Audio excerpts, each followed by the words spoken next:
Before going on to a further discussion of the median worth of people in the United States, I want to go back just a bit because I do believe I enunciated a mistake before. I believe I said that the European Commission at the beginning of November had projected growth in the European Union as a whole of 0.1%. But that it was projecting actual recession figures for next year.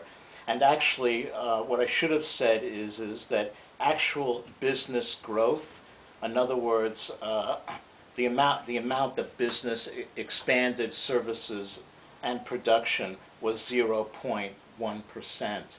However, unemployment in the 17 nation, euro-using nation area, unemployment was 11.6%. And what is projected is not for the end of 2013, but for the end of 2012, that the 17 nation euro-using zone will have negative growth of 0.4%, while the members of the eurozone who use their own paper, commercial paper, and currency, their decline in growth through December will be 0.3%, just a little bit less than the 17 nations. Okay, back to median worth in the United States. I gave you figures already of the radical decline from over $150,000 net worth for the median American household all the way down to the low 90s. I do want to mention that as recently as just 5 weeks ago, I read a Washington Post article, this was October of 2012, in which it was now estimated that the median income net worth of the typical household in America is $86,000. Now I want to tell you something. I don't have home equity, but all total, my estate is probably worth a little over $100,000, which, guess what, puts me above the median. I'm 63 years old, and I've got to tell you that I'm scared. One of the biggest reasons being is because the government now regularly lies about real inflation. And so many of the statistics that they put out do not take, including ones I've given you today, do not include, excuse me a moment, do not include accounting for growth. Now, for example, a reporter, an investigator, and research named Catherine Rampel, she has appeared in the Financial Times of London before.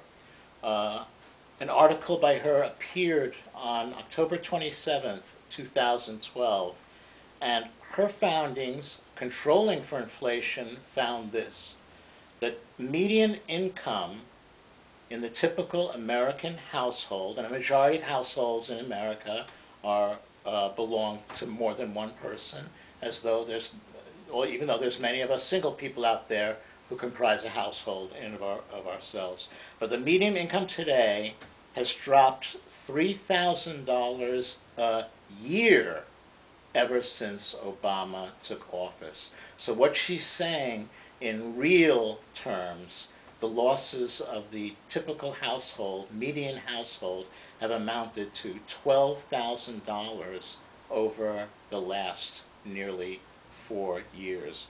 That is a statistic that I will be further investigating myself. It is indeed a very, very staggering one. In just the last 2 years, and by the way, a lot of these statistics are available by the Federal Reserve of the United States of America, which does income studies all the time, not to mention the Census Bureau, not to mention the Department of Labor. And so many of these statistics come from those sources.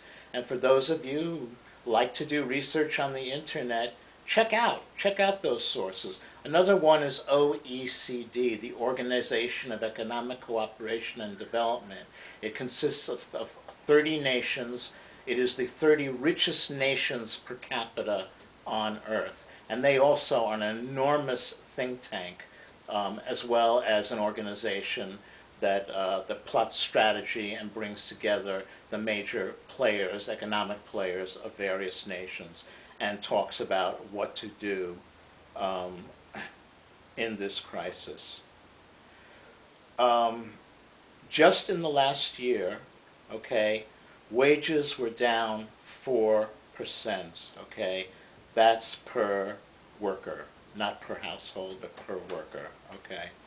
Now, that's that statistic down 4% was for the first 3 quarters of this year. That amounts to a total loss of $3,000. If the trend continues in the next 4 months, that'll be a minimum that the average wage maker has lost income, namely $4,000, not three, but four. Again, that the $3,000 figure has come after just the first 9 months of this year. Okay. All right.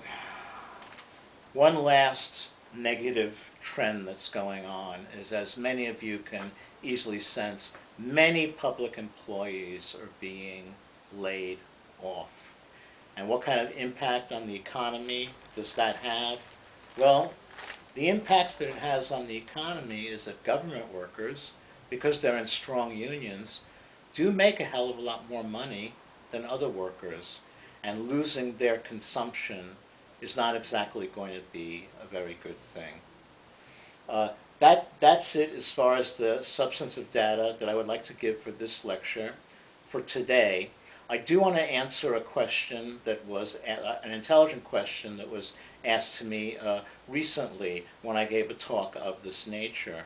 And it was, well, gee, the unemployment rate in the United States seems to be falling, okay? It did fall as low as 7.8%, and then voila, we found out at the beginning of November that the October rate was 7.9%.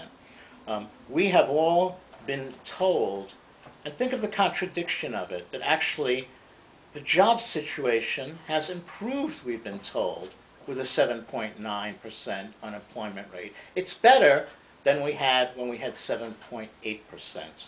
It's better than that. And the explanation is more people are looking for work now. People who'd given up looking for work, they don't get counted as being unemployed. So now you have new people looking for work. The last thing that I want to explain is that I do believe that there are dips in the employment situation. The reason for this is pent-up demand. We've still got an economy, right, that has 27,000 people underemployed and unemployed, but tens upon tens upon tens of millions still employed. When we're operating normally, we have a workforce of about 155 million people. What happens is that after a while, as some people get new jobs and other people are appropriately stingy with themselves for a while, and have the need of the latest piece of electronic equipment, or actually the latest piece of equipment that has a real utilitarian need, they go out and buy it. We're not going to be so lucky next year, and the subsequent lectures are going to say why, starting with the next one. I thank you for listening to me, and I hope that you'll continue watching or hearing this series. Thank you very much.